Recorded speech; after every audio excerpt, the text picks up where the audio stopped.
Amazing. Enjoy $10 gas, chatter. Manicures in the mayhem, a trim at the barber's, a breakfast at the neighborhood cafe, and a broad consensus. Yeah, Chatter's about to come in and be like, you know, it's really fucked up that you leased that Porsche, dude. That this war against Iran is necessary. Did you have to fight this war? Yeah, it's a necessary war. We have to end it with all the terror and the fighting from Iran. I born in kibbutz Neve Tan. In '56, I was in the shelter. And now you're still in the shelter. Yeah, 70 years, the second all the time, whoa. Few people think that this will be the last one, and few dare to think what would happen to Israel without the support of its American protector. Presidents can change, but geography is here to stay. Well, as you can imagine, this strike on the gas field in Iran is having a huge effect on the global energy markets. For more on this, our economics editor, Helia Ebrahimi, is with me now. Helia, how has all this played out in the markets today? Well, Kathy, as Matt was just saying, Pars is the biggest gas field in the world, and after the attack, the price of oil immediately shot up 5%. A society full of fashion, the world is treating them like normal people in insanity. I mean, let's be real.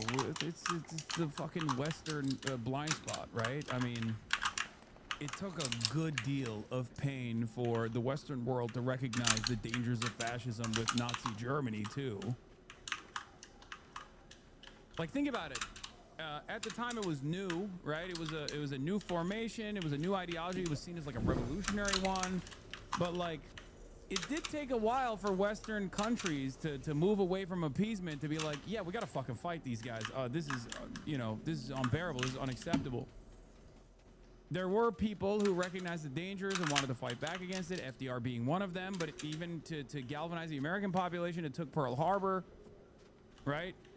To directly join the battle rather than just like offer support to the USSR.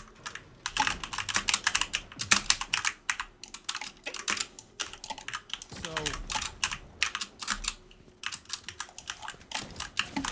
Israel can no longer be controlled. There's only one way this is going to end. I don't think so.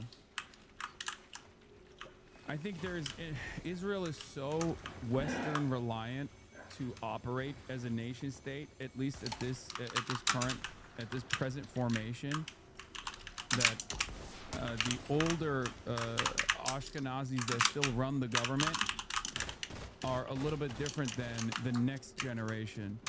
If we don't nip this in the bud, you're gonna have an Orthodox population that literally does not have basic literacy rates that are dominating Israeli demographics right now, with access to nuclear launch codes. And that, I don't know what that would look like. But I will tell you right now, Israel doesn't exist without Western support. Unlimited Western political cover, unlimited Western support. That's why I kept repeating the importance of cultural boycotts, academic boycotts, BDS of every sort. It's the least bloody way to rein in this fucking fascist state, this rogue state. Okay?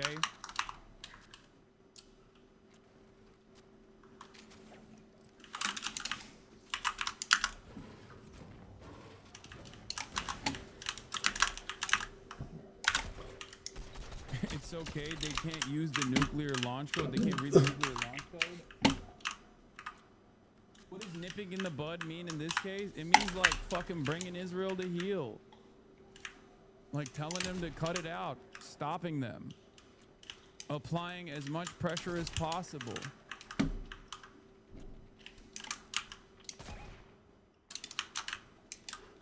No more aid, no more defensive weapons, no more offensive weapons, nothing. You tell Israel you're gonna fucking cut them out of being seen as a normal country, as you remind them that they are a literal pariah state, okay, and they will change their attitude very quickly. But this might be the last chance that the world has before they become completely insane. They already are a fascist country. But at least there are some people, I think, that helm the state that could be reasoned with. Some fascist that you could bring to heel if you explain to them that they will lose all of their favorable contracts and the favorable relationships that they have with the Western world. Their security will be threatened. Their day-to-day existence will be threatened for a long enough time, for far longer than they're used to. They'll have to make different cost-benefit analyses. And Muawiyah may have his own reasons for But which appointing him country as the was- leader, there's because one country Yazid that was can do very this, the United active in the States of court of America. Muawiyah.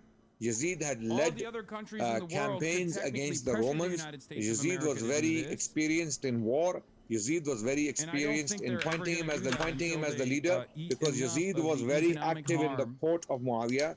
Yazid had led Until campaigns America against the Romans. Yazid receives was very experienced in enough war. economic Yazid was penalties very that they have no experienced other in way out of this, politics. that they recognize Yazid that they have no knew other- how they the have no way politics out of this. works, and Yazid knew the Roman threat as well, the threat the Muslims are facing from the Roman side. Almost So Yazid had all these $110 qualities a in barrel. Muawiyah. The price of European gas also immediately was impacted. You can see shooting up that top tick up 60. It's not just oil and gas. This feeds into fertilizer, petrochemicals, foodstuffs, inflation. And I picked out just one example, corn prices, because corn needs nitrogen, which needs gas. And you can see after the attack, it... Won't they just partner with Russia once we hopefully drop them? It's not so simple.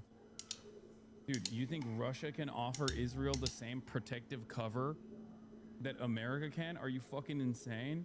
Russia's... No, the fuck they won't. The real fear there would be China. But even China would probably not isolate themselves in an effort to take advantage of, like, in an effort to turn Israel into Israel but for China. just shoots up.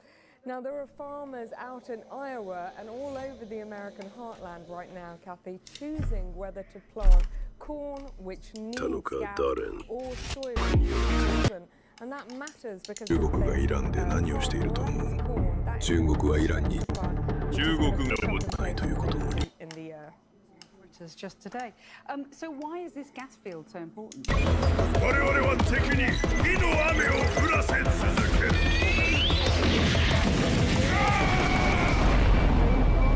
Iran and Qatar. It's estimated that there's 1,800 trillion cubic feet of gas there. That is more than any other gas field in the world combined. The south field, which is attacked today, is owned by Iran. Most of that is used domestically in homes, in heating, in industrial activity.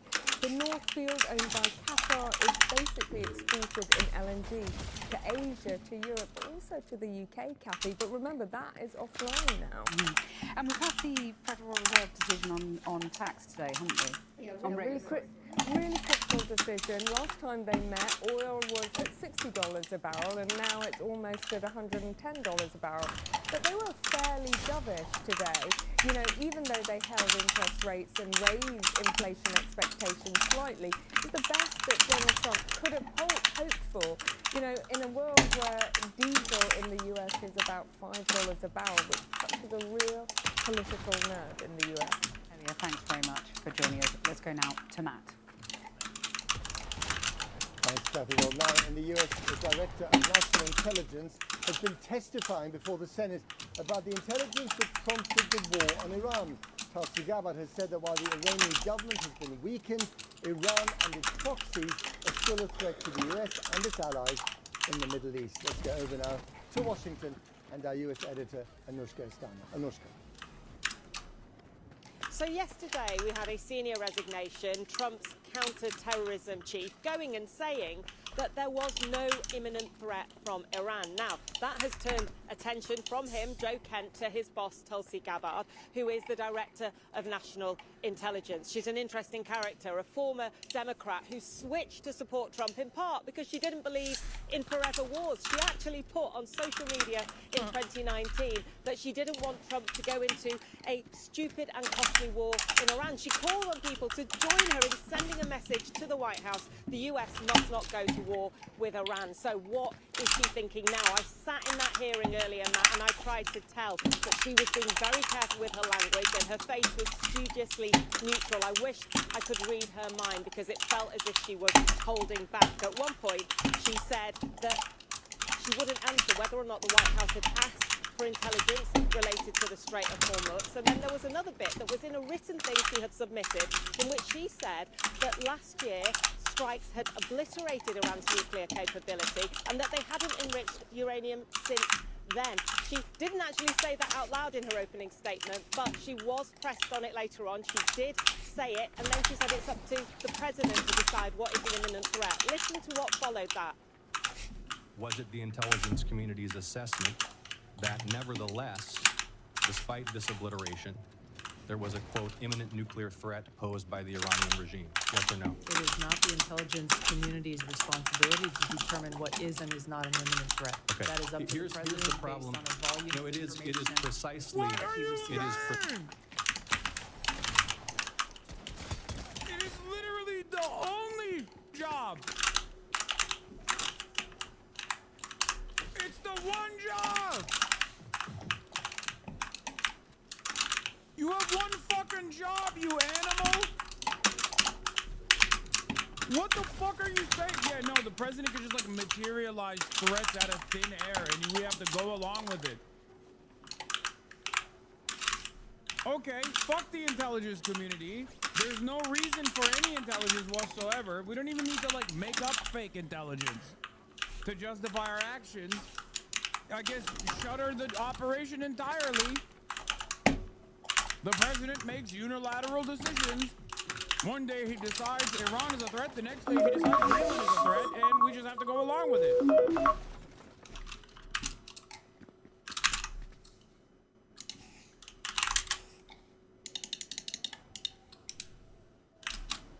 Unbelievably fucked. Precisely your responsibility. So in truth, we don't know what Tulsi Gabbard is really thinking about this. And Matt, of course, I did try, as she came out of there, I tried to ask her again. Just have a quick look at asking her that question. Director, will you say that you support this Iran war? Do you support it? Could you say that? Now, look, she may just not have wanted to answer questions, but I thought it was interesting. This is a major moment for the US, and the Director of National Intelligence wasn't giving anything away. Anushka, thanks very much indeed. Well, in the last few minutes, there have been reports of explosions at Qatar's Ras Laffan gas field. Joining... I think this administration forgot why there's a separation of powers to begin with. Why there's an intelligence community. It's not so that they can actually offer a check or a balance on the presidency. It's not for that reason at all. It's the perception of checks and balances that give people the confidence that the administration is moving in the appropriate way. So when you drop all of that, you have no confidence and therefore no support. You can't continue waging war like this with just the MAGA base. Something's gonna give. When those gas prices start fucking blowing up in the United States of America, or even if you can overcome that with domestic production, let's say, and you offer price control, shit like that, to stave off the cost of the pumps for Americans. What are you gonna do with the rest of the planet when they just don't have oil? What are you gonna do when the Asian markets do not have energy whatsoever? You're gonna crater the rest of the fucking planet? Years and years of allegiances that played a formative role in making you the hegemonic superpower? I mean, good luck. Good luck, I say.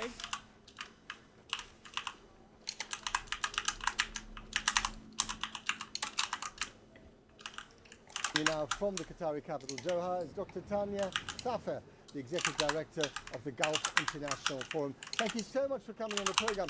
I mean, how existential is this attack on the gas field for your country, for Qatar?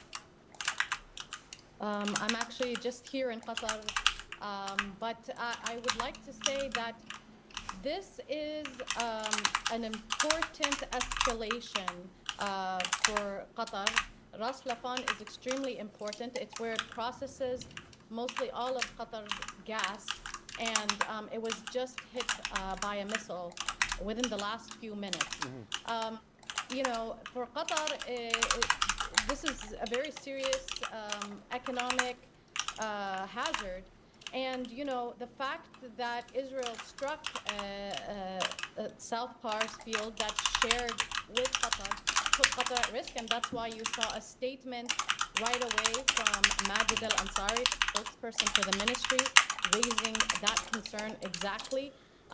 And, you know, Iran has mentioned that it is going for an eye-for-eye strategy. And unfortunately, the other eye is the Gulf states. And therefore, whatever happens in Iran, unfortunately, is reflected in the Gulf. Let's mention, though, that Iran has attacked or attempted to attack various energy facilities throughout the Gulf. So this is not its first attempt, but this is one of the successful ones. Okay, I mean, the Israelis started this latest round today with the attack on the South Pars. That's so hard. But they did so with the permission of America. I mean, America is supposed to be your, you know, Qatar's best friend. The Qataris have promised Donald Trump a shiny jumbo jet or big plane when he retires. How angry are the Qataris with the Americans now? I think that's a difficult question, and it's surprising actually that the U.S. greenlighted this, because it is against U.S. interests with the price of gases hiked in the U.S. But in terms of the Qatari stance, I think they've been very clear that they are going to continue to be focused on maintaining their core relations with the United States. You have to understand, Matt, that also the Gulf states' security is dependent on the U.S.'s military defense systems, which have allowed more than, let's say, a 95% interception rate in the case of Qatar. And so therefore, although the U.S. could be part of the problem, the U.S. is a huge part of the solution. And are you looking at a future that is just going to be one of chaos with an unstable or perhaps even more vicious Iran breathing down your neck? Well, that is a problem for the Gulf states. As I've said on different shows, that the war front is at the Gulf. Even so, the more that they diminish Iranian missile capacity, especially long-range missile capacity, the more so the Gulf states are going to be the main target. Let's be clear that on most days, UAE has been targeted more than Israel. So I would like that to sink in for everyone. So this is a very problematic war for the Gulf state, and when you have an injured, angry, wounded Iran across the Gulf states, it's not good news, especially if it has the capacity to attack them. Indeed.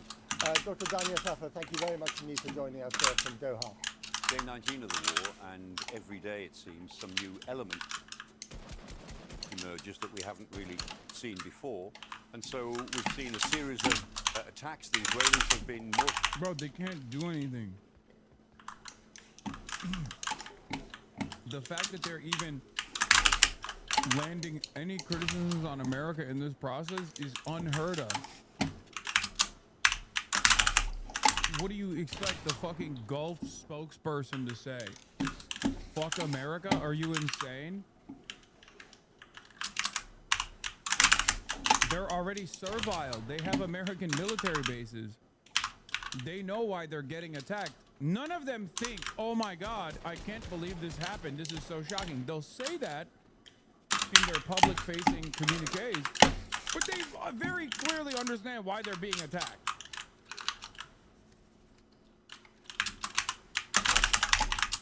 They know why they're being attacked. The fact that they're even saying like America allowing Israel to strike the oil production in Iran is devastating is already like unique.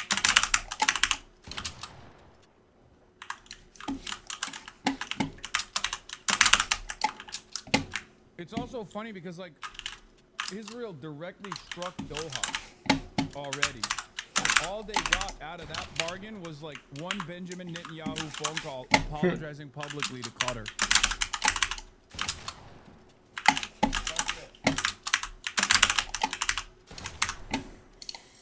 Successful than before in decapitating the leadership of the Iranian government, and the Americans have continued their bombing policy and they're taking up more.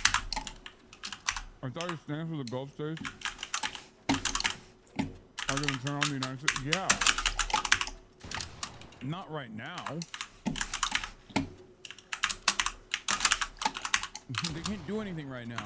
She already explained it. She's like, all of our defenses are American.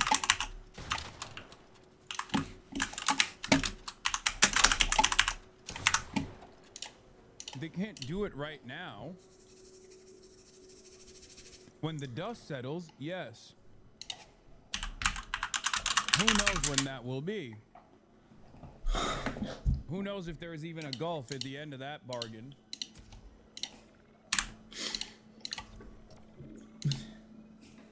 Because think about it this way.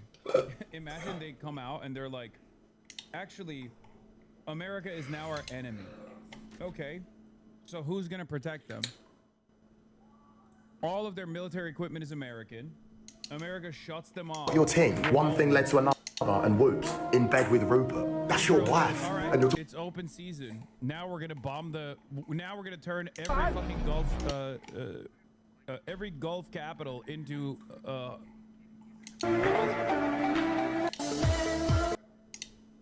You know what I mean? Who's gonna stop Israel?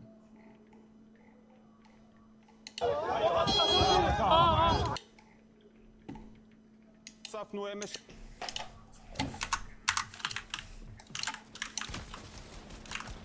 more targets getting deeper into the Iranian military structures. The war within a war, really. Israel's war on Hezbollah in Lebanon gets ever more fierce, and that's something which will go on relatively independently of the rest of the conflict. But this is something else that we've seen. Last night, the Iranians launched 10 barrages of ballistic missiles specifically against conversation Israel. about one particular individual, where I'm like, why? Yeah. Don't bother. I can't believe he's so ass paying. I love how ass paying this little guy is about me. Thank you. Yes. Be ass paying. In the broader war itself, the United States is very, very interested in what the Iranians may have along the shore, of course, of the Gulf. We've all been curious as to why the Iranians have not yet used cruise missiles. They've used all their other sorts of munitions, but not cruise missiles. Why not? We think maybe it's because they've been holding them back for use against shipping in the Gulf, because cruise missiles are the best sort of anti-ship missile. They're very effective. Now, that's the theory. Last night it looked as if the Americans decided to act on that theory. They deployed, they said, the Big Blue, the GBU-72, which is the bunker buster bomb, the bomb that can penetrate into the ground and blow apart underground storage facilities, headquarters, whatever they are.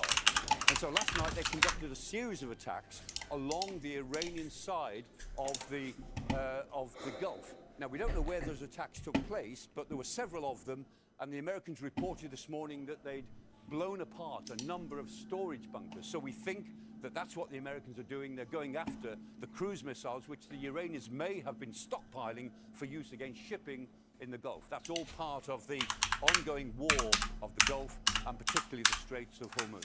And you know, we spend a lot of time looking at maps, but this is what the world really looks like. This is what the Earth looks like from satellites. And here it is. There's the Gulf, there's Iran, here is Saudi Arabia, there are the Gulf states, that's Qatar, that's Bahrain, this is the United Arab Emirates, and here is the Strait of Hormuz. 33 kilometers of water, only 11 kilometers that ships can use. Increasingly, this is the bit that we are all thinking about. And so whatever happens in this war over the next couple of weeks, We assume that that war will go on at a ferocious level, but ultimately, it still comes down to that little strip of water that we call the Strait of Hormuz. So it's day 8. I hope the Mr. Beast land in Riyadh is okay. I hope the Iranians haven't attacked Mr. Beast, Mr. Shaitan. That would be a devastating predicament, you know? I was planning on going to visit.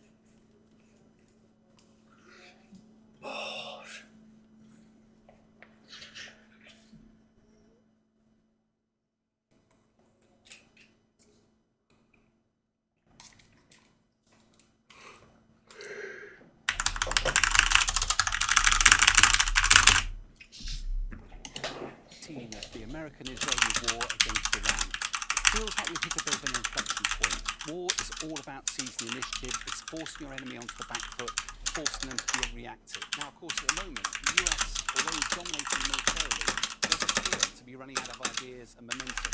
Meanwhile, Iran is starting to take control. The question is, how is all of this unraveling for America? One of the strategic objectives of America was regime change. That's crazy. I never in my life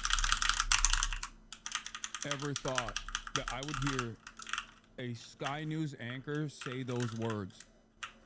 Insert foreign adversary, taking control over the battlefield, and America losing its grip. Do you understand how insanely fucked this situation has to be for a Western news outlet to state it like this?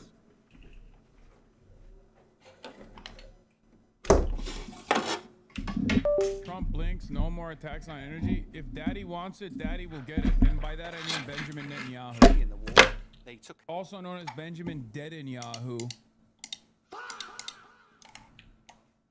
Out Ayatollah Khomeini and a whole load of his senior leaders.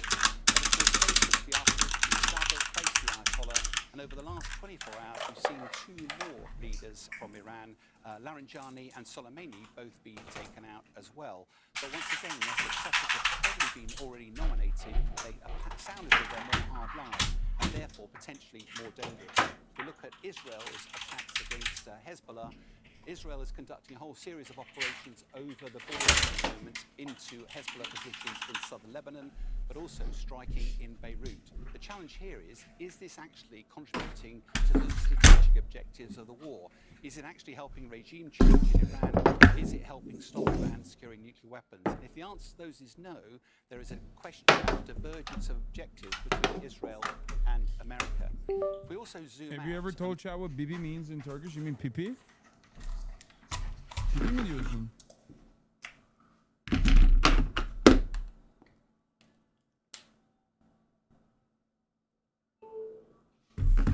You keep talking about America losing this war, but you completely go over the fact that Israel's winning literally in every aspect. Okay, I think you forget something very important. If America's losing this war, so is Israel. That's it. Like, I get the point that you're trying to make here, which is like, oh, well, Israel gets to blow up whatever it wants to blow up, but like, America is still the big daddy in the equation. If America's not achieving its military goals, then Israel doesn't care about the Hormuz or Gulf states. No, I understand the point that you're trying to make. But if America, quote unquote, loses this war, then who the fuck is going to carry Israel on its back? How do you not understand? It's over. No America means no Israel. There is no world where Israel exists without America. Without America, Israel would be gone. Look at the border region. White House is blaming Israel for the chaos. Oh, that's awesome. Decimated, Iran is still fighting back. If we look at some of the action over the last 24 hours, there have been strikes in the UAE, strikes in Saudi Arabia. We've also had 4 Iranian drones striking the US embassy in Baghdad. We don't hear any reports of casualties, but it did lead President Trump to sound surprised that Iran still had this capability. In addition to that, we've also got the Iranian proxies still active. We've got Hamas available in the Gaza. We've got Hezbollah operating in the Lebanon. We've got the Houthis down off the Yemen. We've also got forces in Iraq and Syria that are also causing a great deal of difficulty. All of this, though, the main area of problem is around the Straits of Hormuz, where, of course, the blockade there is leading to a massive spike in oil prices. If you look at this strategically, this is a war against Iran, but look at the activity and how the war is spread, causing a major, major problem for American forces. Now, the US strategy here will have been based on a military plan, and that military plan will have been war-gamed several times. I used to be involved in some of that war-gaming. Occasionally, I even played Iran in that game. And every time you played it through, Iran got decimated militarily, but it always ended up controlling the Straits of Hormuz. And bluntly, there's no easy answer to that. Iran's had 30 years to plan its defences there, to tailor its weapons, make them hidden deep underground, and probably got months and months of supplies, which make it very difficult. There's no simple solution unless you put boots on the ground, and at the moment that looks unlikely.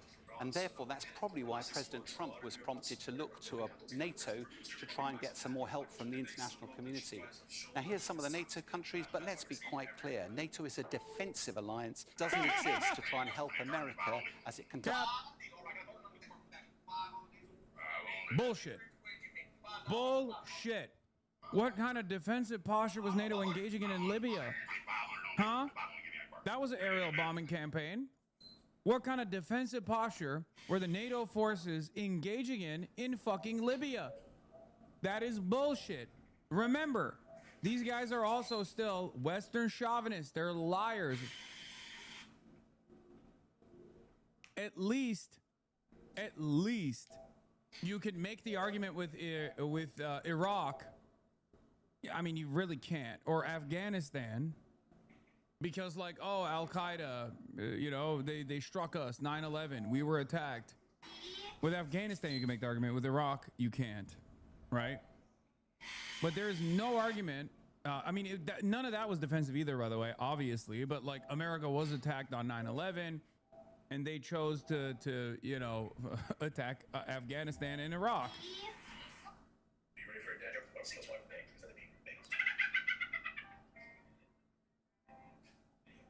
Hassan not understanding basic defensive colonialism, shaking my head.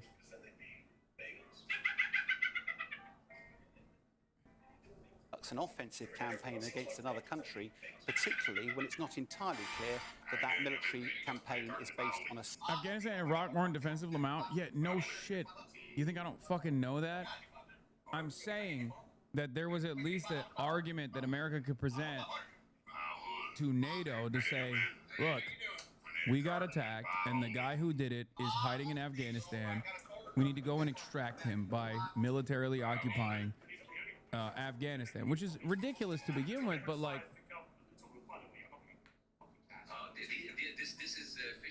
Like, they had something that they could tie to. Whereas with Libya, there was nothing. It was just purely offensive. No fake reasoning for it whatsoever. Sound legal basis. So how's this war going to end? Well, it seems very difficult for there to be a military solution to this without putting boots on the ground and a very, very long... Yeah, it's not happening. As we've mentioned, Dude, boots on the ground be crazy. of the most senior members of Iran's government have been killed by Israeli forces in targeted attacks over the past 2 days. Intelligence Minister Ismail Not contradicting you, but the Taliban offered Osama to a third party. Yes, I know. Also, the Mujahideen initially wanted to give up Osama bin Laden, and we returned the favor by killing the fucking leader of the, what was it, like the Northern Territories? We literally played a role in the assassination of the leader of the Northern Territories, who on, I think he died on 9/10, and a month prior he had suggested that he could give up the Northern Alliance. A month prior to that, he suggested giving up Osama bin Laden before 9/11. Come on, say it. I'm not going to say anything. Ahmad Shah Massoud.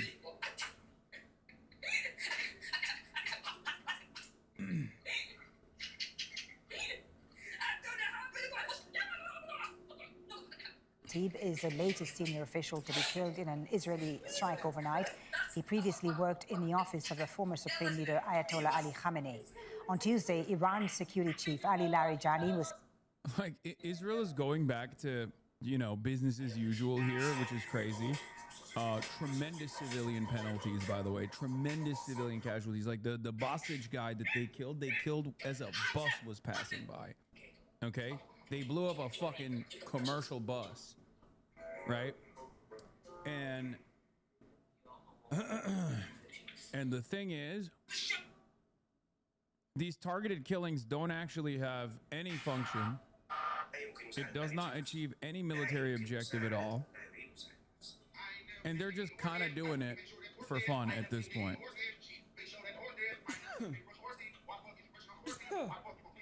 That's it. That's it. They're just doing it because they're bored. Oh, fuck. Yeah, on NATO and Libya. Never forget that when the U.S. and NATO invaded, bombed, and regime changed Libya, they did it in the name of human rights, and in the process transformed one of the most developed countries in Africa into a place riddled with civil war and infamous for open-air slave markets. This is a fact, by the way. It was investigated and reported by several major news agencies. CNN even filmed one of the slave auctions, and it's not a minor thing. It has been documented in many known locations where auctions were set on regular schedules. I'll never forget the reporting, because in most cases, the journalists totally failed to draw any connection to the NATO invasion. It was just, wow, look at this extremely evil thing. Oh, well, moving on. Refusing to mention that the evil was 100% brought about by the US, UK, Canada, France, etc. It cannot be emphasized enough. The notion that the states of the imperial core care about human rights in the global south is an extraordinary farce. They are quite happy to produce open-air slave markets in a failed state if it suits their interests.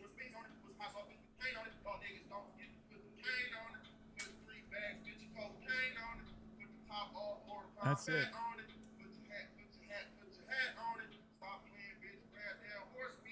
I'm in Benghazi. It's fucking trash. Sorry. Well, now you got 2 Libyas, right? At least 2 for the price of 1. I don't know what to tell you, chatter. I hope things get better eventually. Why are you laughing? It's just what you just literally said. It's like when Turkish chatters come in and they're like, yes, 2 governments smuggling oil and fuel. Listen, the Turks are there. They're aiding and abetting. At least one of the governments.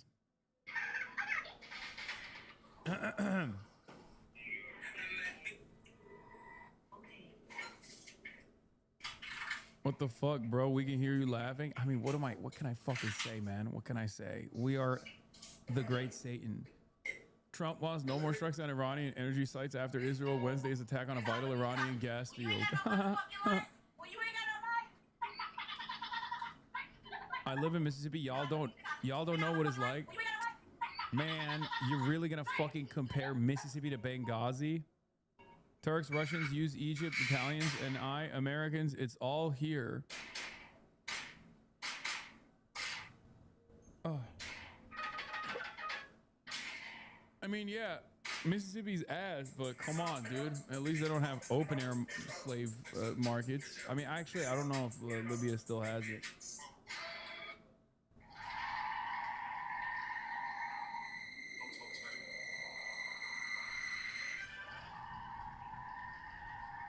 They don't have it anymore. Yeah, Mississippi don't have it no more. They do slavery, but it's behind closed doors. They don't do it in open air slave markets.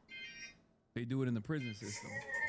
It's hidden now, and it's justifiable because it's constitutionally approved slavery as a mechanism of punishment.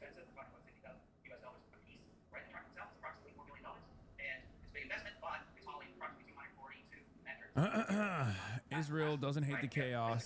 We do. Anthony Lameza says, Israel doesn't hate the chaos. We do. We want stability. Netanyahu, not so much, especially in Iran. They hate the Iranian government a lot more than we do, a White House official said. Israel doesn't hate the chaos. Trump aides foresee Iran endgame divide with Israel despite close coordination between Trump and Netanyahu. Barack 8200 Ravid. the middleman between the Israeli state and the American one. Very interesting. I love hearing from Barak, Israel's strongest soldier, Ravid, doing the 754,000th report about American government is very mad at Israel. Yeah, every single fucking day, dude. Barak Unit 8200 Ravid. Oh, Benjamin Netanyahu's really angered Joe Biden now. Yeah, this is fucking 10 days apart, by the way. Barak Unit 8200 Ravid. Scoop. U.S. dismayed by Israel's Iran fuel strike, sources say. Israel strikes Iran natural gas facility in coordination with the U.S. And then again, Barak Unit 8200 Ravid turning around and saying an Israeli official or an American official told me that they're really mad at Israel. Yeah, more from Barak Unit 8200 Ravid.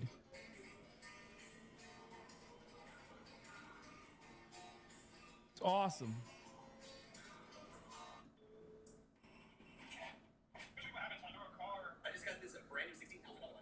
It's great. Things never change. That's just, you know, Israel is going to bomb more civilians tomorrow, and Barak Ravid is going to report on how America is really mad at Israel once again. How do you know about 8200? Brother, it's like half of my chat. What do you mean? Of course I know about Unit 8200. Half of them are in here watching every day. Half of them are in here being like, oh, why don't you use Zapar on Kaya again? Hassan, you are Hamas, terrorist, terrorist. Here. Iran, write this one. This will get him. Terrorist. Iran Morad, write he is a terrorist this time. We will get him.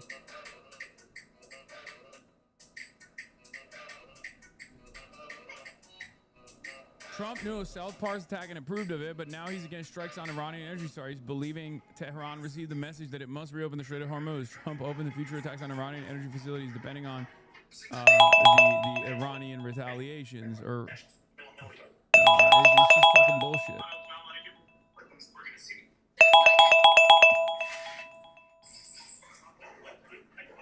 The Brandonization is complete, dude. It's awesome. Ah, I'm really mad. It's the same fucking actors writing it, too. It's literally the same guy writing the same article over and over again. Okay? It's awesome.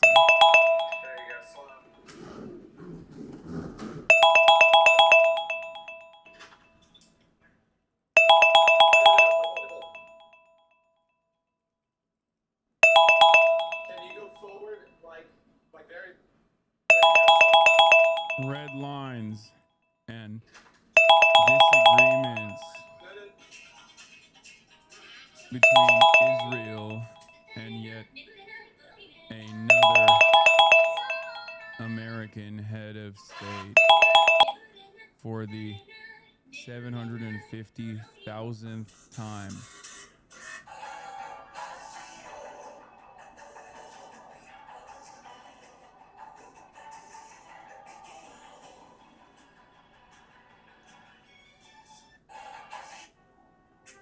Surely this time is different, guys. And yes, Barak Ravid was literally an Israeli spy. He served as an analyst in the IDF surveillance unit, Unit 8200, until 2023.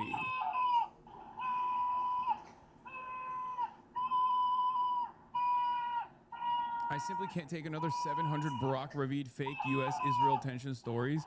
We did this for 15 months with Biden. Ravid published 30 plus of these, and no policy ever changed. They're curated by White House officials and Ravid to create artificial distance between the president and unpopular wars. Are you not afraid to go to Cuba? Why would I be?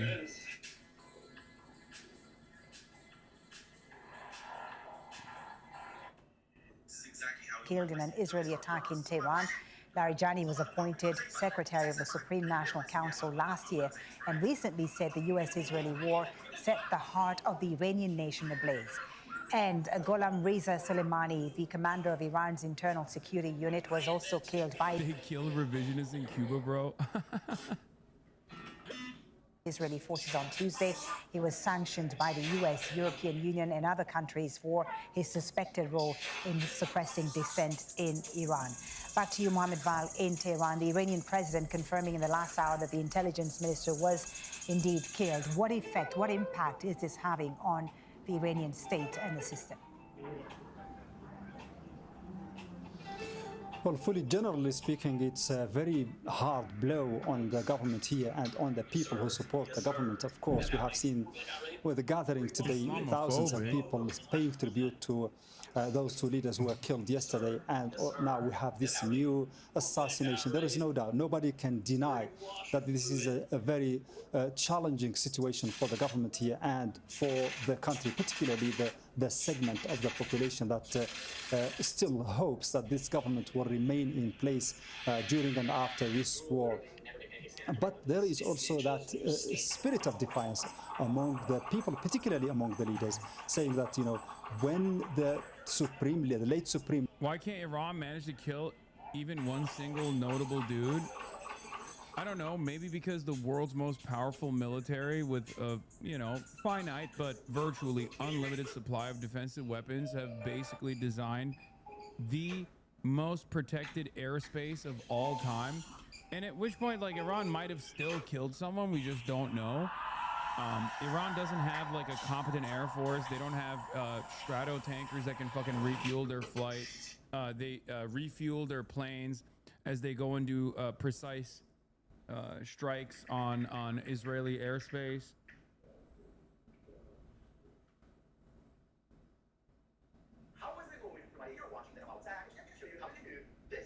It's just it's not so easy to go up against the most powerful military on the fucking planet.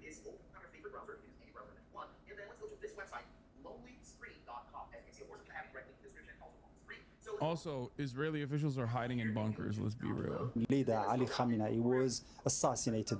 The Americans and the Israelis were betting on that scenario, on that incident alone to lead to the disintegration of the country, or of the government, I mean. That didn't happen.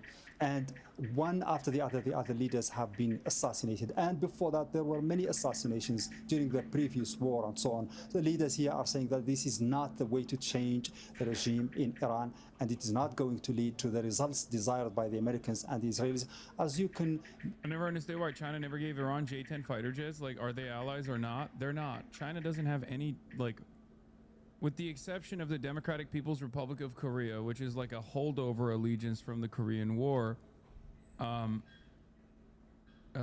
does not have any full-blown security arrangements.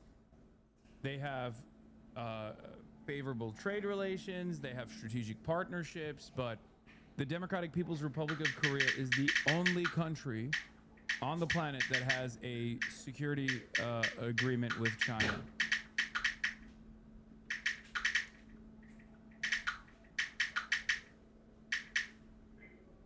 China has one vassal state, Pakistan, which again is literally half owned by China and half owned by the CIA, maybe even more so than half owned by the CIA. So I don't know how that works at all. But yeah,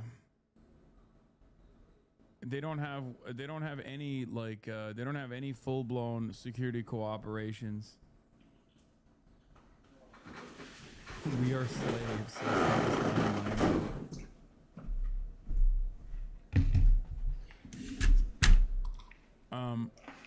They have sold fighter jets to Pakistan, obviously, because, like I said, Pakistan is like China's comprador state.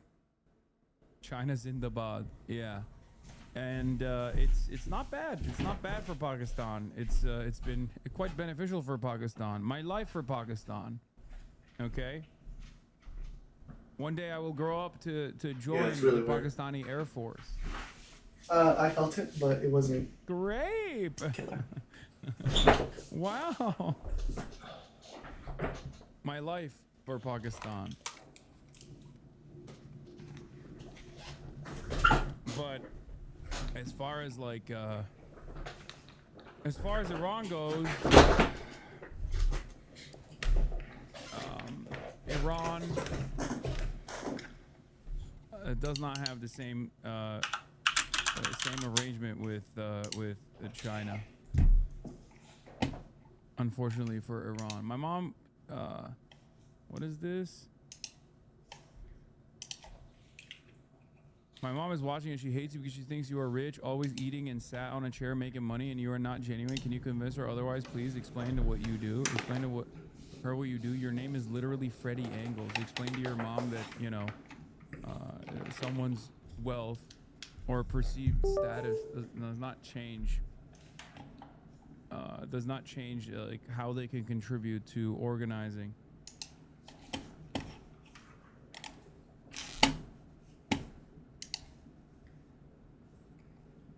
As you can hear here, the foreign minister in an exclusive interview with Al Jazeera confirmed.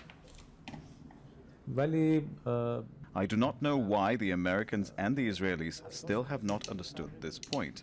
The Islamic Republic of Iran has a strong political structure with established political, economic, and social institutions.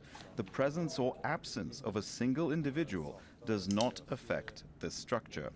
Of course, individuals are in. Yeah, better idea. Have your mom go watch the opposition streamer for 10 minutes. Yeah, go get your mom to watch Asmongold real quick, and then tell her to report back.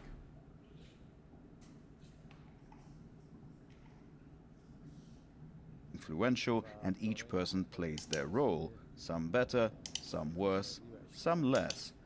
But what matters is that the political system in Iran is a very solid structure. Always.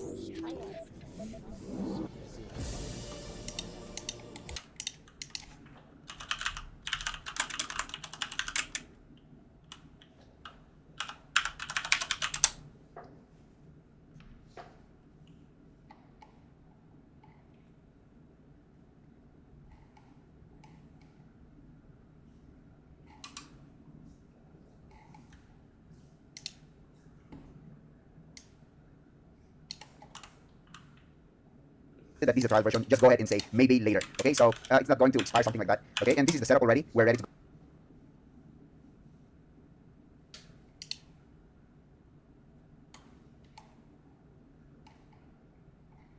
Hello guys, तो आज हम speaker करने के press नाम पे valued cap लिखा था, लेकिन आपको ऐसे डाउनलोड कर लेंगे। एडमिनिस्ट्रेटर होगा, प्लीज वेट। ओके, सो मेरा आईफोन है जो इसके साथ कनेक्ट हो गया, ठीक है। अब आप क्या करोगे, यहाँ पे टूल बॉक्स पे जाओगे, ऊपर सेक्शन आपको दिख रहा होगा टूल बॉक्स का, यहाँ पे जाओगे, यहाँ पे जाने के बाद आप जाओगे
Connecting your iPhone to your PC, you will see this kind of get started screen. Follow the on-screen instructions and it will lead you to this page. You can also open this page by clicking on this little phone icon in case this is not your first time. So once you're on this page, you will see lots of information about your device. For now, we'll focus on just the backup part. Now, if you want to back up on iCloud, we'll keep this as is and hit backup. And the backup will be stored on the iCloud only if you have enough storage. And if you want to save the backup on the computer, then we'll change the setting to this computer and hit backup. And the backup will be saved.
There's also this encrypt backup on the computer. Once on the page, will lead you to this page. Green, follow the on-screen instructions and it will lead you to this.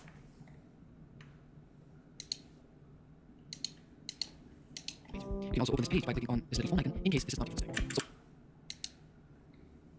once you're on this page, you'll see lots of information about your device. But for now, we'll focus on just the backup part. Now, if you want to back up on iCloud, we'll keep this as is and hit backup. And the backup will be stored on the iCloud only if you have enough storage. And if you want to save the backup on the computer, then we'll change the setting to this computer and hit backup. And the backup will be saved on the computer. There's also this encrypt backup feature which will encrypt the backup data and will let you set a password to protect it from unauthorized access. But remember this password as there's no way to get it if you forget it. Now I don't want to encrypt the backup for myself, so I will hit cancel and hit backup now. Save. As you can see up top, the backup file is saved. Navigate to this PC. Then users, inside the folder of your username, Apple, mobile.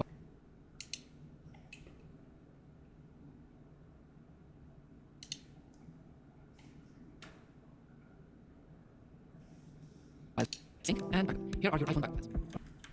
Inside the folder of your username, Windows is installed. If you're wondering where on the computer are the backup files saved, navigate to this PC. Your computer's C drive or potato drive, if you need it, you'll navigate to edit. This box you'll see. And the backup will go simply can store backup. Then it will search cable. Then users. And unfortunately, you'll know how you can find it.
So, 5 o'clock, and let's get started. Use Melissa here.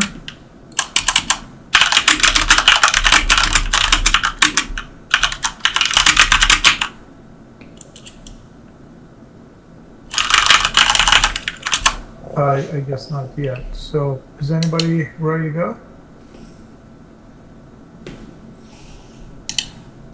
I can go. All right.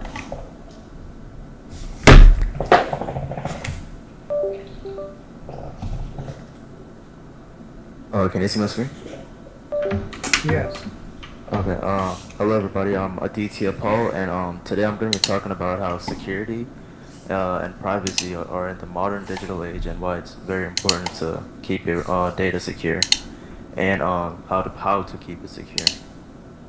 Because security is like the tools and the practices you do to like protect your own data from unauthorized access, getting theft, or it being corrupted. And privacy is the actual handling of your data and who collects them and how they're used behind the scenes, and whether the user has truly consented to these. For example, a lot of like websites that they will by default try to collect all the data and information. You will have to you might see like accept all, and most people would click accept all because like it's like right, and instead of like trying to actually like reject all, which is like rejects most of these tracking cookies that they put on your browser. And the relationship between these is you can't really have privacy without security. If your security fails, then your private data will be exposed. Why this matters now is digital footprint is a pretty big thing in today's world. Internet, most of our lives are connected to the internet, and so is our data, which is pretty valuable information for hackers and criminals because they like to sell them to other criminals and hackers and on the dark web. And while they try to target you after that with the phishing attempts and try to log into your accounts using those leaked information. This happens through like data breaches, like hackers can breach your data, like security platforms, and leak those data stored. Or you could try to ask them for ransom, or sell the data on the dark web to other criminals, as I said. This can lead to like heavy financial losses for both the companies that get breached and the people that got leaked. So like if your social security got leaked, you could have like a case of identity theft where people would try to block you also out of your bank accounts and stuff like that. You will also get targeted by scammers because your information, like your phone number and email, will be out there, and they will try to call you and message you and try to scam you. I'm not sure if you all have seen these, but there's like a lot of these DMV messages that people get due to these scam calls, and just your information just being out there with your phone number and stuff. Common security threats, the main ones are about phishings and scamming just in general. This is the most common way because you just try to manipulate the other person and try to think that they're doing something wrong, and you just kind of get the information out of them that way. This is way safer because you don't have to really learn how to hack or anything to hack entire systems, which is also more dangerous and harder to do than just try to manipulate people and try to like get them to click on websites and just put in their information. For example, it is very successful still in this day, and like on the elderly who really don't know that they're getting scammed, they will try to log in, for example, and get their credentials stolen, and then the scammers will take that account, and then like for example, like your bank account, with a login to your bank account, they could try to like get your card number and whatnot. Some other ways, like through a ransomware, which is like a malware that encrypts files on systems and demands money in order for users to be able to access their files again. They target a lot of big stuff like hospitals, businesses, schools, or even people that download files from unknown sources. So like if you try to, I don't know, like pirate a game or something from like a random website, you might fall to this ransomware where they like lock down your entire computer. You have to like they want you to contact them and try to pay them for your files to just be released again. So it's pretty hard to, like, you know, get your stuff back if this hits your computer. But insider threat is also a big discussion with this. Employees get bribed by attackers or hackers, or sometimes they have their account compromised, and which leads to data getting leaked. For example, in Uber in 2016, I'm pretty sure it was one of the employees, like their credentials was found in a private GitHub repo, which the attackers used and logged into their account, which caused Uber to lose, I'm pretty sure, about 57 million users. To their data got leaked for Uber. And for Discord last year too, I think like about 70,000 people were affected, including government IDs, emails, IP addresses, and support conversation due to their insider third-party ticket system that they had, the third-party customer support vendor. So this can be pretty devastating as well. And man in the middle is where hackers are. They if you're like on a free Wi-Fi, for example, they could easily intercept the connections and try to like make you like download stuff, or they could just straight up steal your cookies, which is probably the worst case scenario. This is even worse with the upcoming of AI, because deepfakes are pretty easy to do these days, and which is might just improve in the future. The evolution of AI makes digital content feel pretty untrustworthy at times, which can easily be used to defend. Used against people to scam. Like even today, they can seem very real, and you can probably see like videos online. But some of them could just be fake, like AI videos, which can theoretically be used in trying to like scam people or just for phishing. AI malware in the future is also already actually pretty bad. AI can generate malware, and like they could use it to attack other people and cause harm and steal cookies, or even cause ransomware. But unlike like original like traditional malware, these AI-powered real-time malware can adapt to the environment, avoid sandboxing and insecurity, so you might not even know you have a malware on your system, because it's just adapting to the environment and learning like what not to do and like where not to be present. Phishing is also a pretty big thing with AI, because most of the phishing is caught by like the tone and the way the message is written. But with AI they could use like a grammatically perfect paragraph, and they might try to sound very convincing, or even use like deepfake AI voices, and for like with no translations to target and attack individuals, which might seem pretty common as well. So for some precaution, you could try to like secure your passwords. You got to try to enable two-factor authentication everywhere. Don't use predictable passwords like your birth date, or like your any like general stuff that like people might know about you, or use a unique password for every other service, because if you reuse one password and it gets leaked from a data breach, attackers will try to like use that password with your email on like a lot of platforms. For example, my friend, his password was leaked a while ago, and then a few months ago his Discord got hacked because they just used that leaked password from like a while ago, just guessing with the email, and you could just get in with that. That's why you kind of need the two-factor authentication to like prevent stuff like that to happen. You should also try to update your software, because the security patches are pretty important. They could like fix stuff as well, like other bugs, but they might cause other bugs, so you should try to keep a lookout for that and then revert to the previous version if possible.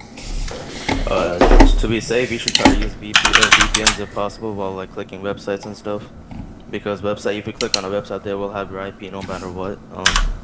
You should make sure the websites are also secure and don't download stuff from unknown sources. Securing passwords and updating software are the basic fundamentals, but these will not matter if you like say download something and you get your cookies locked, because cookies will bypass two-factor authentications as well. If your cookies get logged, you're like it's all over. The concern with data collection is also about like consent. Like a lot of websites and apps, they don't. Their default is to collect all your information and tracking the user.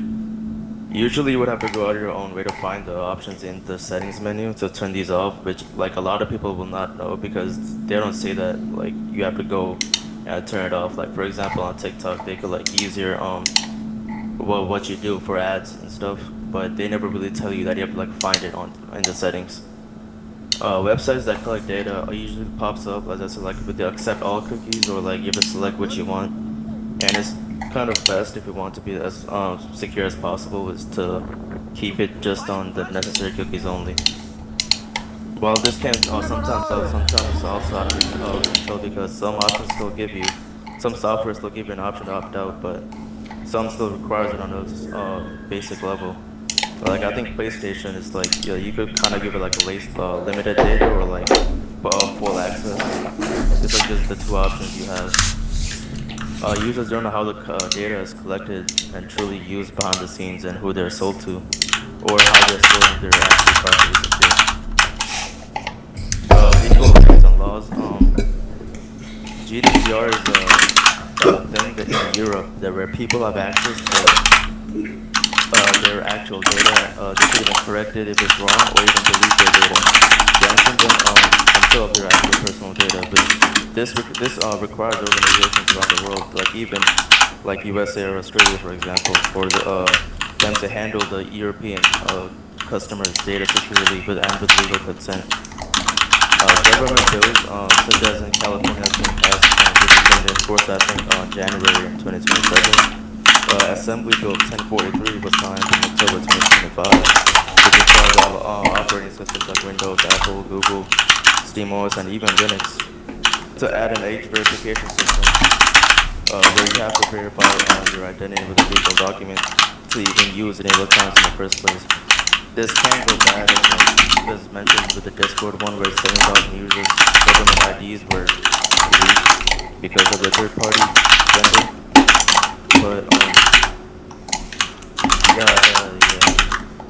Okay, that's all I have. Is there any questions?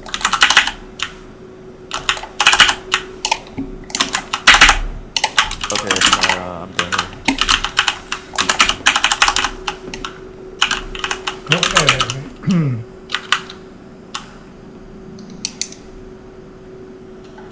Right. Okay. So, who's next? I think we have the schedule. Who wants to go next? Yeah, I'm sorry. I think I was supposed to go first. I was having some technical difficulties, but I can go now. All right. Go.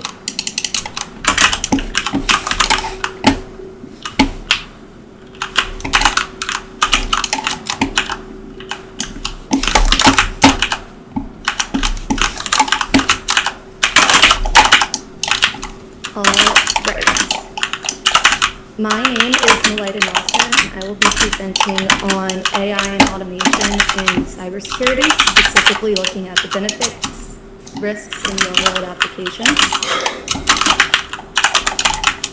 And first, I kind of want to look at why this topic matters. Cyber attacks are increasing in both speed and scale. Modern security teams face too many alerts and too much data to handle manually.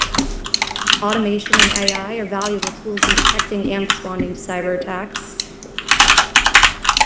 The threat actors are also using these tools to improve attacks. Because of this, organizations need both stronger defense and better risk management around these tools like automation and AI.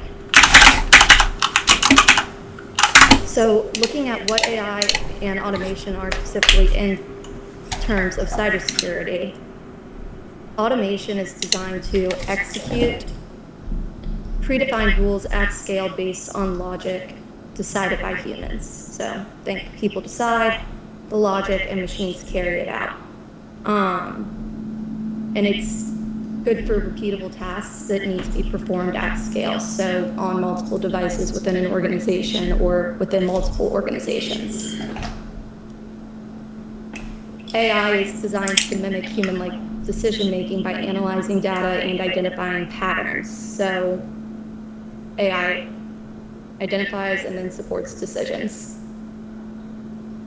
And it's more useful when the answer is not obvious right away, or sifting through data across multiple computers, multiple organizations, trying to find common root causes. And together, they both reduce manual effort, increase efficiency, minimize errors, and scale operations. And kind of just like broadly speaking, automation follows the rules and AI finds the patterns.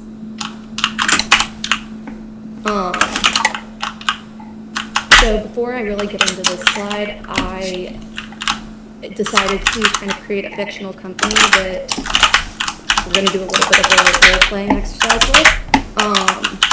So for this example, you were hired to work for an IT department for a medium-sized company called Seasonal Sweets. You're in charge of managing all domain join assets, which is all workstations, so laptops, desktops, and servers. And your inventory is 100 laptops, 100 desktops, and 5 servers. You don't need to memorize or anything, but just more looking, the main idea with this is it's unrealistic that if you were charged with doing something to all assets, you would go and touch every single one and manually do it.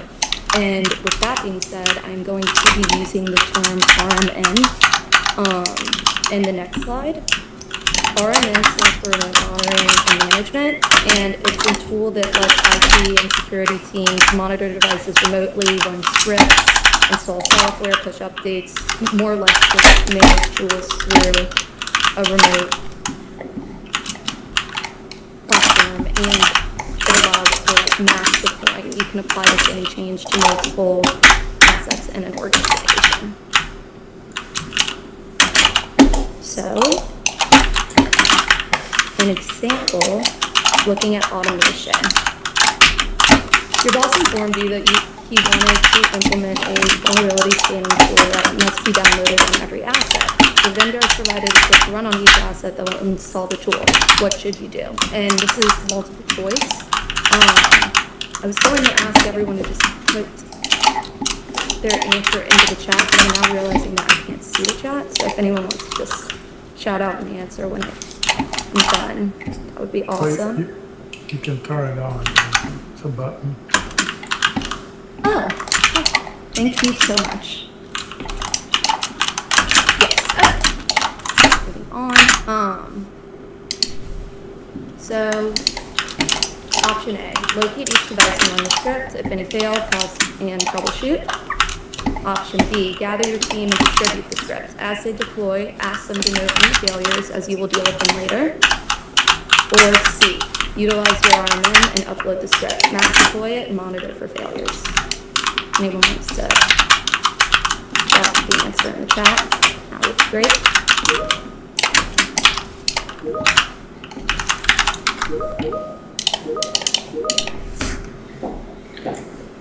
Yes, so C would be the answer there. This is where automation comes in handy for performing mass deployments or even mass uninstalls if something's causing problems.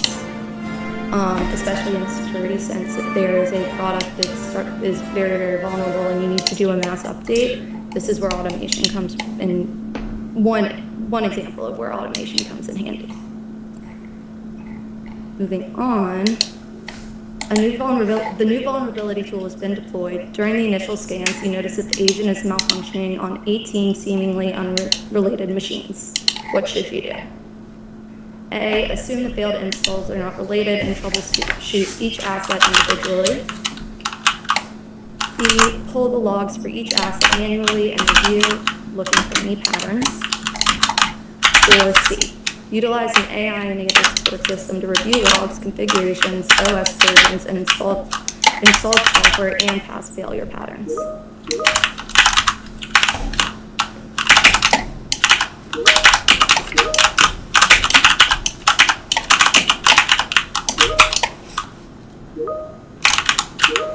Alright, actually I was looking for C here, but I do understand that the smaller amount of assets wanting to full logs for each asset manually reveal.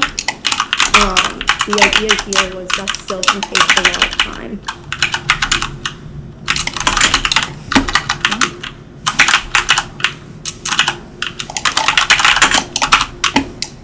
For both, AI identifies that the failed devices are all missing the same dependency. You have found the installation for the missing package. What should you do? A, manually download the missing package on each device, retry the script. Or B, utilize your RMM to download the missing package on the devices and retry the script. And there's only 2 options for this one.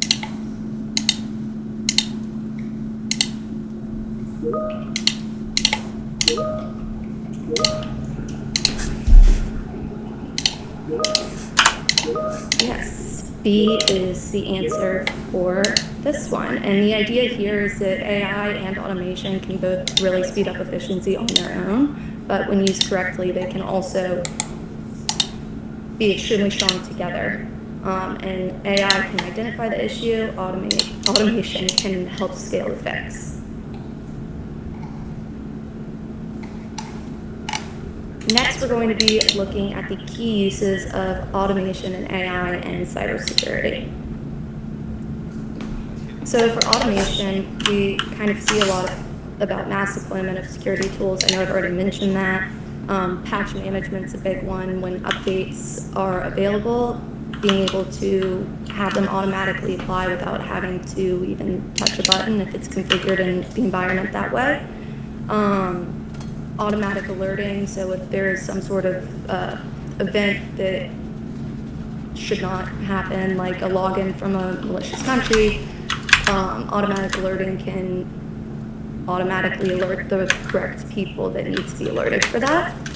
Also, it can be helpful in vulnerability remediation and automated incident response. For AI, anomaly detection can really be aided with AI as well as phishing detection. Using AI to scan emails can be a great tool, as well as just scanning system logs and looking for anything that is not expected behavior, as well as malware classification. And then for both, we see automated incident response, vulnerability remediation, alert triage in a SOC, and deployment troubleshooting. So these would be more like if AI reports on unrecognized behavior or suspicious behavior, there could be an automated response that can help triage that, as well with deployment troubleshooting. If they're, like in the case we last saw, AI can be really helpful in looking and seeing if there are any similarities between assets in an environment that are struggling with the same thing.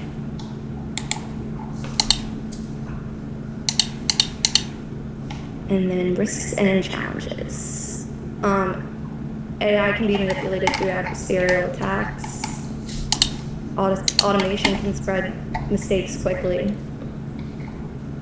AI may produce false positive or misreal threats. And integrating AI and automation securely can be really complex. Over-reliance on automation can reduce human judgment. And some AI decisions that AI make are difficult to explain or validate. Combined systems need strong oversight and judgment. And as mentioned earlier, threat actors are using AI in cyber attacks. These tools are useful, but they're not risk-free. And a really big point is that speed without oversight can cause a lot of damage quickly.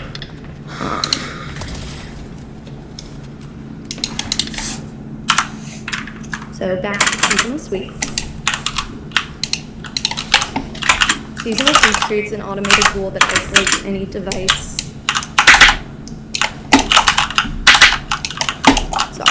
Isolates any device that fails a vulnerability scan. What are the biggest risks here? For this automation to be effective, scans that must be run daily could limit resources. Due to configurations issues, this automation could remove many healthy devices from the network at once. IT will need to review vulnerabilities daily and confirm all agents are getting patched.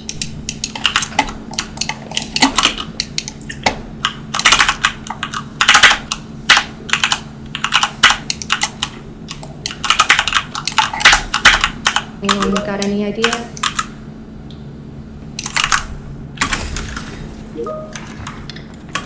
Right. Yes. So B would be the right answer for this one.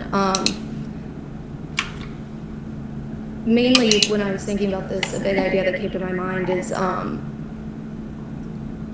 let's say hypothetically that this company is running all Windows devices. If Microsoft reports on a 0 day and they're planning on patching it, that report might still be noticed by the vulnerability scanner and isolate every device in the environment. And then it's unpatchable though until Microsoft releases that.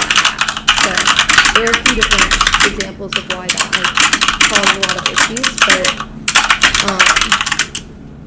it goes to show that being pretty rigid on configuring automations so that you know that you're not ever going to accidentally block out all users, a handful of users, block out the same users repeatedly. It's very important. An AI-enabled tool reviews endpoint activity and flags several devices as suspicious because they're repeating patterns. After being found, a teammate was running a new script on those devices, and the activity was legitimate administrative scripting. What is the biggest challenge in this situation? A, AI may produce false positives and misclassify normal behavior. B, AI will not block the script on all devices permanently. Or C, since these devices were flagged as suspicious, they will remain that way forever because AI cannot forget. Huh? Wait.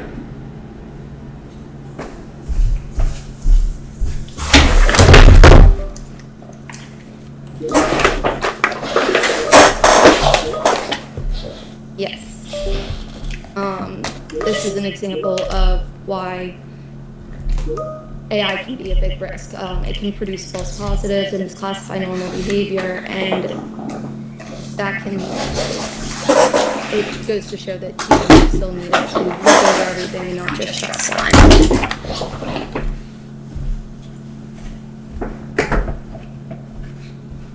And both. You decide to create an automation that triggers once an AI-enabled tool classifies an asset or a user account is compromised. The automation isolates the device and blocks access. Which risks apply here? And this is a select all but apply question. A false AI classification could isolate a legitimate user or a healthy device. Automation could spread Automation could spread the impact of a bad AI decision quickly across multiple systems. Important business activity could be disrupted before IT verifies the threat.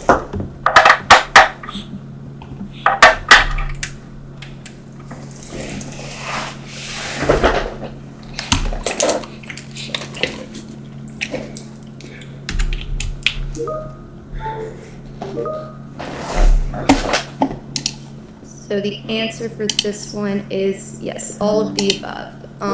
When AI or automation in this is configured to blindly listen to AI, it can mass spread issues across all devices, and human intervention is needed. It needs to be verified. That being said, human oversight still matters. AI and automation improve speed, scale, and efficiency, but high-impact security decisions still need human review. Automation can act quickly, but not always wisely. It follows very blatant instructions without questioning anything. And AI can miss context, produce false positives, or make difficult to explain decisions. The main point of this is AI and automation's goal should be to support analysts, not replace them. And to wrap up, and just go over everything we've touched on. AI improves pattern recognition and decision support. Automation improves speed, consistency, and scale. Together, they can strengthen cybersecurity operations. But those also introduce risks that require human oversight. The goal is smarter defense, not fully independent defense. And that is all I've got. Does anyone have any questions?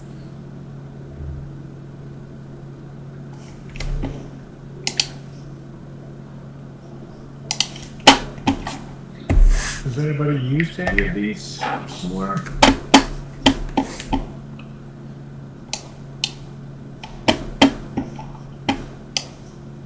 I have. What's the context? Can you give us like a brief? Yeah. I had started in June 2023 as an intern for a managed service provider, and am still with them today, just not as an intern anymore.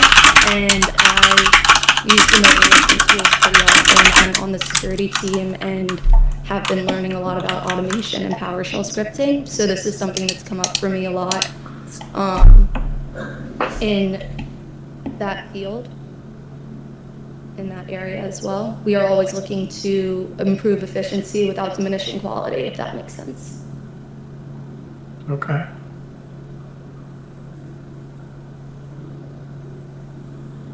All right.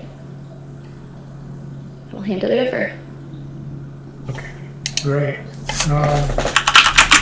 Who's next?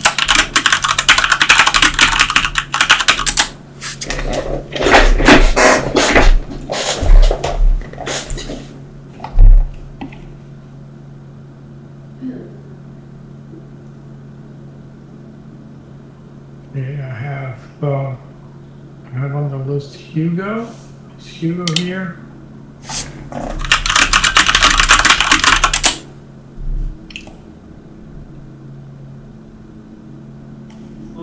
Can you hear me? Yeah. Oh, perfect. Okay, I can go next. Okay, good. Share my screen.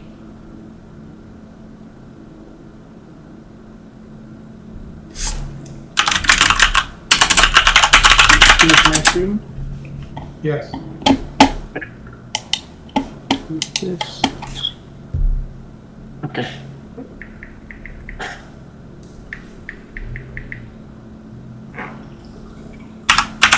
My topic is about liquid cooling and sustainable data center design. Today, in today's digital world, almost everything we do depends on data centers. Every time you watch a video, get notified, use social media, or interact with artificial intelligence, that information is processed inside these facilities. Data centers are built with thousands of servers working continuously, performing millions or even billions of calculations every second. Because of this constant activity, they generate a significant amount of heat. As technology continues to advance, especially with artificial intelligence and high-performance computing, the amount of heat produced is increasing rapidly. This creates serious challenge. If heat is not managed properly, systems break down, hardware gets damaged, and failures can occur. This directly affects performance, cost, and reliability. Because of this, cooling is not just a technical detail, it is one of the most important aspects of data center design.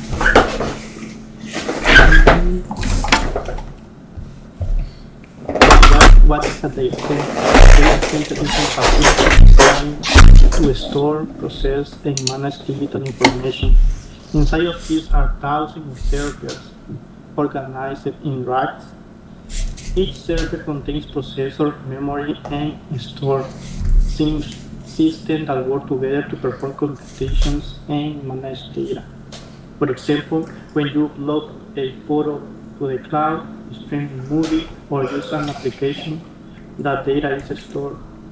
and processed in the data center. This system operates 24 hours a day, which means they continuously generate heat. The more powerful the system, the more heat it produces. If this heat is not controlled, systems begin to slow down, components decrease faster, and failure can occur. Here we can see example of real data centers from companies like Google, Microsoft, Meta, and Amazon. These facilities are massive and highly engineered. For example, some are built in cold climates to reduce cooling costs, others are located near renewable energy resources. Thing that I thought was This interesting. shows that companies are already thinking about efficiency and sustainability. If these facilities are not properly designed, they would consume excessive energy, increase costs, and have a large environmental impact.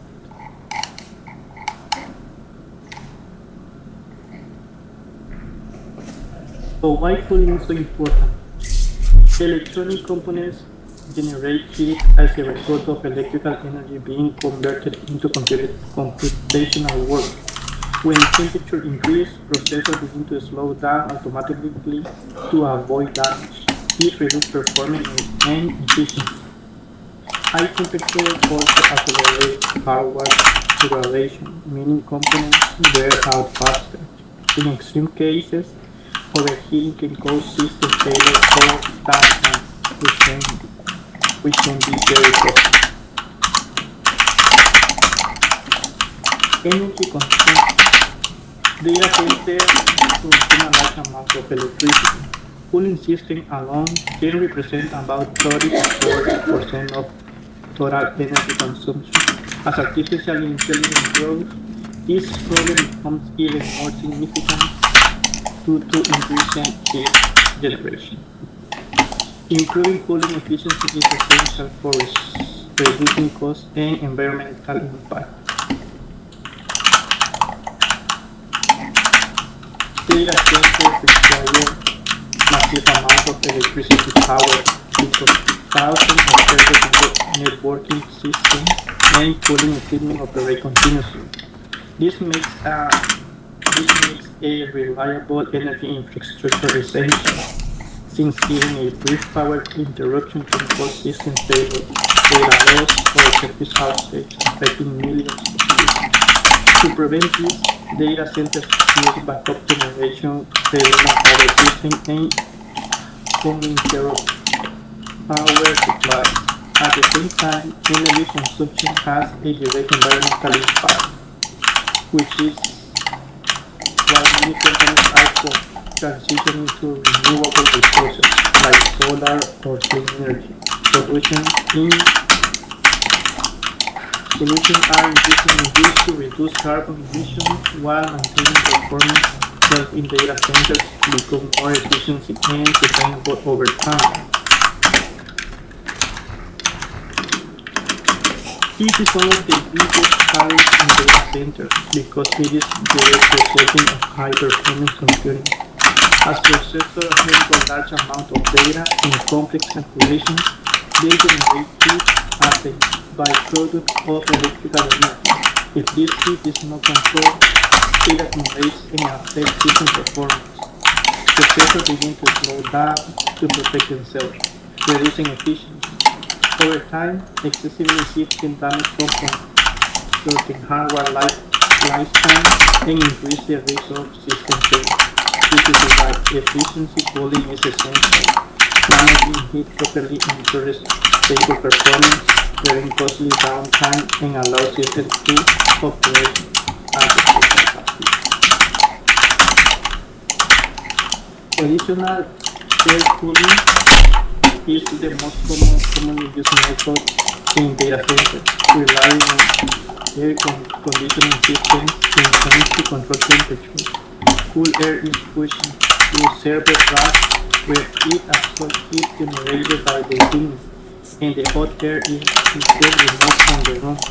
This system creates a continuously airflow cycle, often organized using hot and cold air to improve efficiency.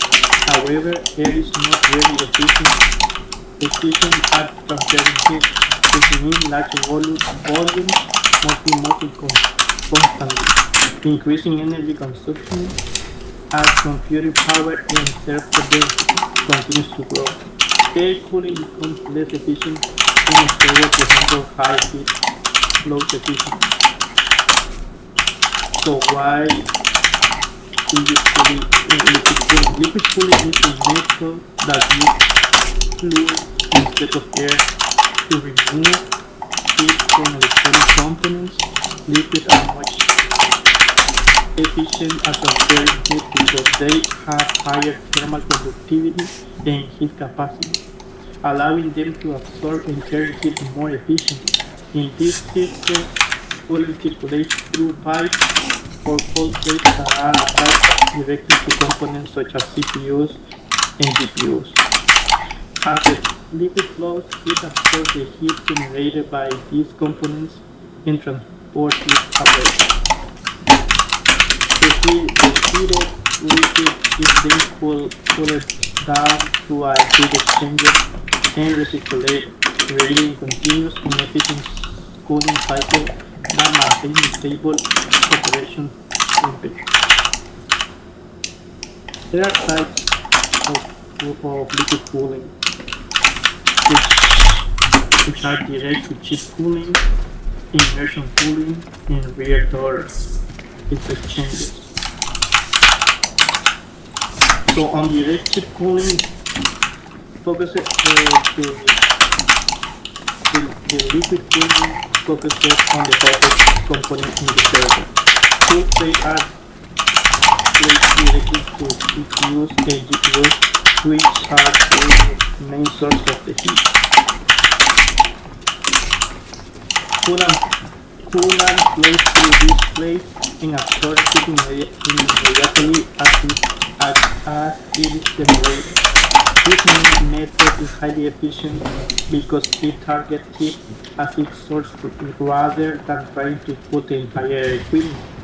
It is essentially useful for high-performance computing and artificial intelligence workloads, where processors generate heat. Additionally, this approach reduces the need for large air cooling systems, improving overall energy efficiency. Immersion cooling is one of the most advanced cooling methods. In this system, the entire servers are placed inside a tank filled with a special non-conductive liquid. This liquid surrounds all components and absorbs heat directly from every part of the server. Because the liquid does not conduct electricity, it is safe for electronic components. This method is extremely efficient because it eliminates the need for air movement and allows for uniform cooling. It is ideal for high-density environments where large amounts of heat must be managed. So, how do immersion cooling works in more detail? When the server operates, heat is generated and transferred directly into surrounding liquid. The heated liquid then circulates through a closed-loop system.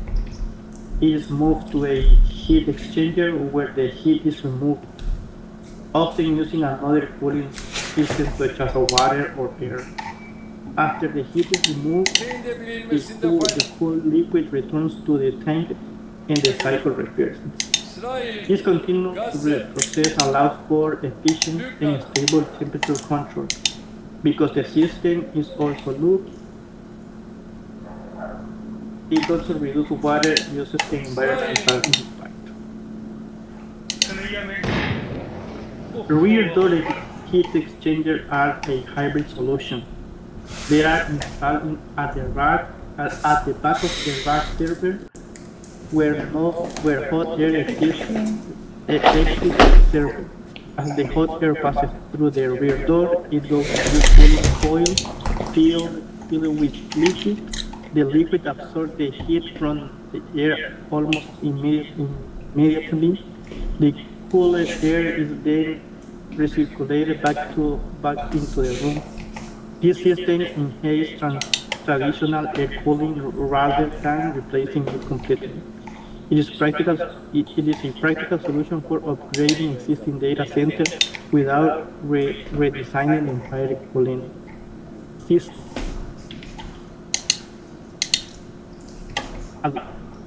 Advantage of liquid cooling.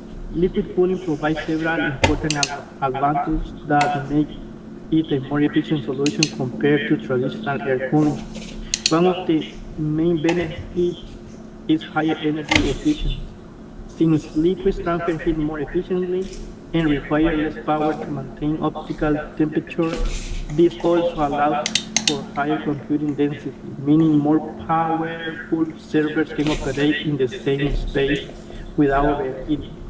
Over time, this leads to lower operational costs, which is clearly illustrated in the graph. While air-cooled system becomes increasingly expensive due to the higher energy consumption, liquid-cooled system grows at a slower rate, making them more cost-efficient. Additionally, maintaining stable temperature improves hardware reliability and extends component lifespan.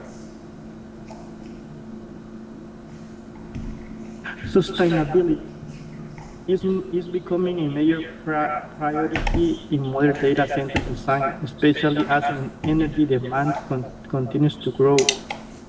By reducing electricity consumption, data centers can significantly lower carbon emissions, helping decrease their overall environmental impact. Liquid cooling plays an important role in this by improving efficiency and reducing the energy required for cooling systems. In addition, some data centers are now reducing waste heat generated by servers toward nearly buildings, turning excess energy into a useful resources. Closed loop cooling system also help reducing waste water uses by continuously recycling coolant. These innovations support greener IT infrastructure and help create more environmentally responsibly and sustainable data center operations. The future of data center is being shaped by the rapid growing of computing demand, especially driven by artificial intelligence, cloud computing, and big data. These technologies require more powerful processors, which generate significantly more heat. As a result, higher server densities are needed to handle these workloads efficiently. Traditional air cooling is becoming less effective in these conditions, which is why liquid cooling adoption is increasing. Many companies are now investing heavily in these technologies to improve performance and reduce energy costs. At the same time, there is a strong focus on sustainability and efficiency, pushing data centers toward more accepted and environmentally responsible solutions. In conclusion, liquid cooling represents a more efficient and sustainable solution for modern data centers, especially as computing demands continue to increase. By improving heat removal, it allows systems to operate at higher performance levels without the risk of overheating. This leads to better efficiency and reduced energy consumption, which directly lowers operational costs over time. In addition, liquid cooling supports high-performance technologies such as artificial intelligence and larger scale of data processing. It also helps reduce environmental impact by lowering energy usage and enabling more sustainable practices. Overall, liquid cooling is becoming a key technology for the future of data centers and the next generation of computing systems. Thank you.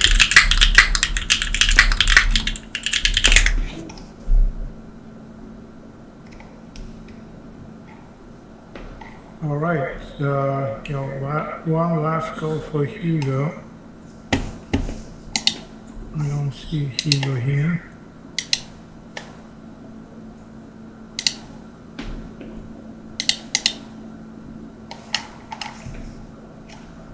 Okay. Well, thank you to the presenters, and with that, we're done for the week, and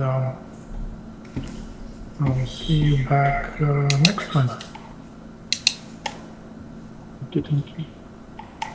Well, good night.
country or leadership is good to you, you should show respect and appreciation back.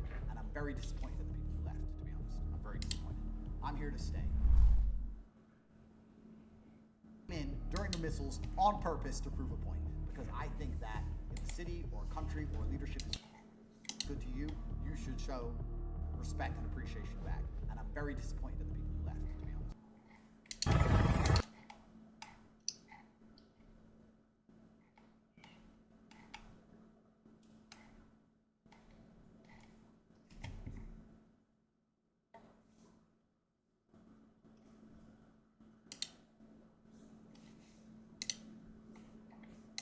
Oh! Thank you. Where'd you get this? Geffa, down there.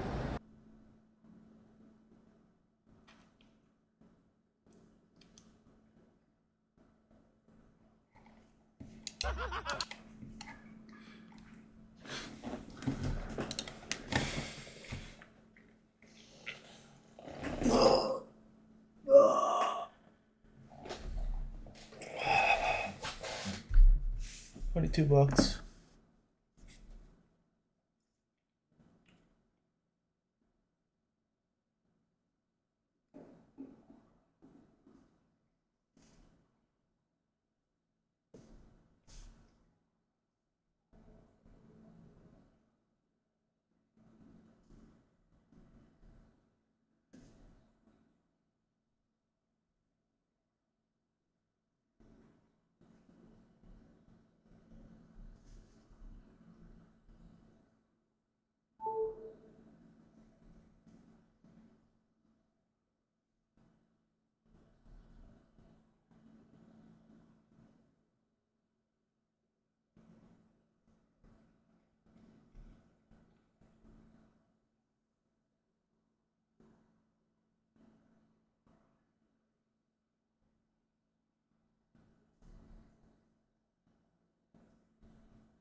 Apple ID password will not activate.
Wait, the last one was me.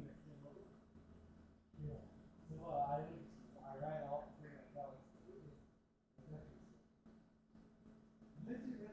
对吧？我刚才说哪里嘛？all the from red light green. Actually, probably after. But I feel yeah, I was surprised they had that part. How did you beat the 2000? You know the funniest stuff about that? The one where you and Eddie had to fight. Dude, I was literally sleeping in the corner. I hear you. I feel like the game is won. I see the corner and go through the fight. I literally asleep. Yeah. I literally was falling asleep. Like I was one figure it out.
You know it's weird. I only didn't even know the phone.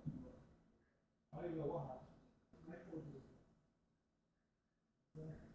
And your heart dropped. Usually you know when you break the phone. You know, oh shoot, this dropped right here. I'll walk off.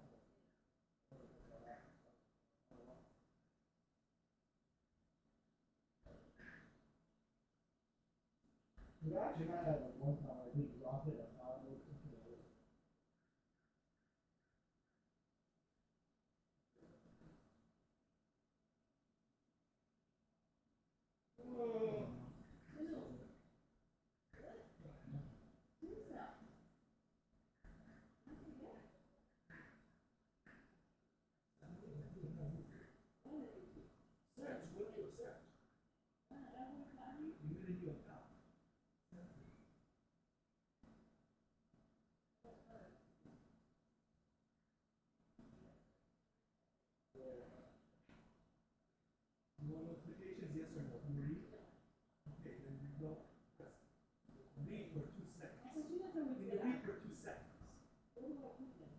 Yeah, exactly. Scroll up.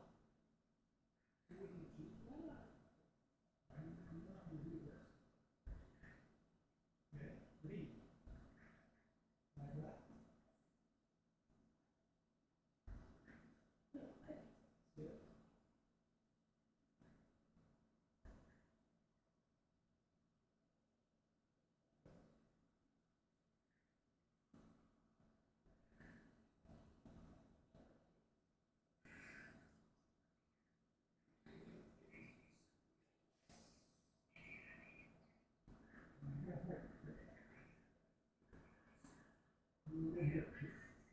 Let's look at this.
It's simple. You just have to do it for like 6 weeks, and then you just build muscle, and then hopefully with the built muscle, it'll be fine.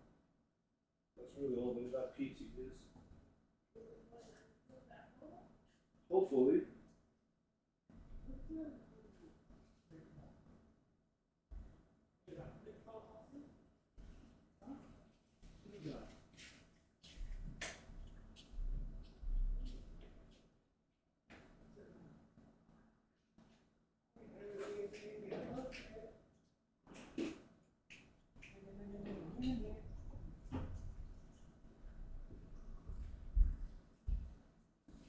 Dude, you saw the SSRI I was taking? Yeah. Dude.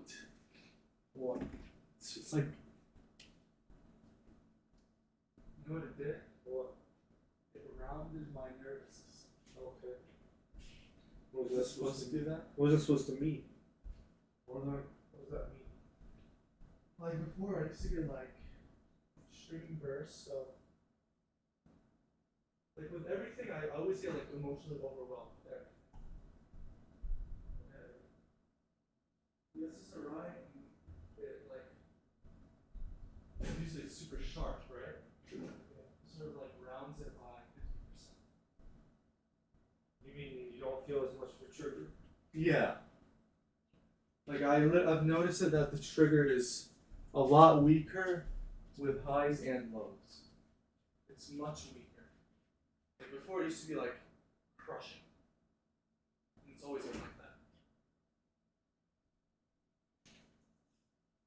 So it's good? Yeah. So what did you find? Did mama take it? Oh, you want to take it? No. I mean, you still are taking it every day? Yeah. Dude, this is like. What did mama say? She can't see it. Doesn't know. She does it? She does, yeah, she saw. Like, what's she gonna do? She hasn't done any research on it.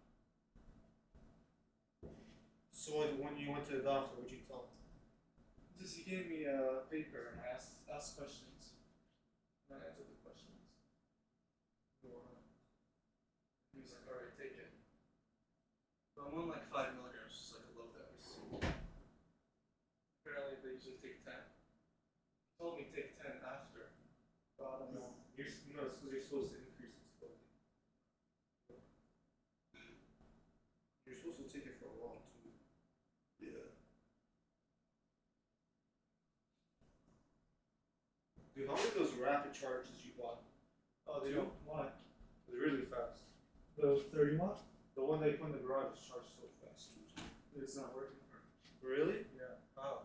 Doesn't work with my phone. What do you mean it doesn't work? What do you mean? It's telling me it won't. If my phone's at low charge, it won't charge it. Really? Because it's not.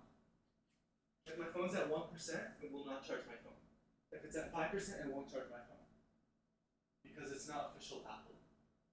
And there's like a communication rate between the phone and the charger, and if it's unofficial, those links can be broken.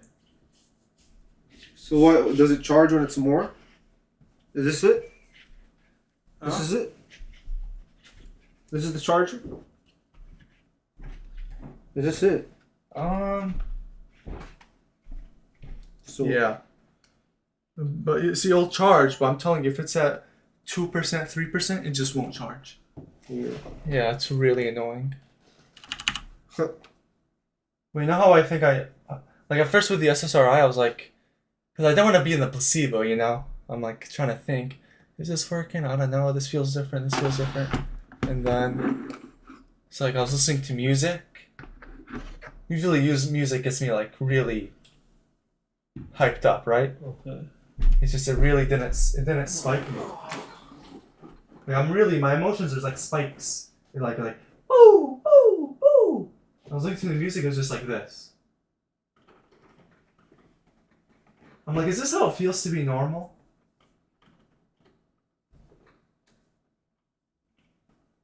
You know another thing I noticed? So one thing I do is that whenever I'm like in a very uncomfortable situation, I laugh. Okay? So when I was trying to tell Mama because she took my medicine. Yeah. When I was gonna confront her, it's like I felt that urge to laugh because I was like extremely angry, but I was able to control it, which I feel like without the SSRI I'll not be able to control that. I'll just laugh and laugh and laugh. Yeah. But yeah, I mean, what it did is exactly what I expected. Like from my research, from looking what people say, it's like I expected it to do that, and it did do it.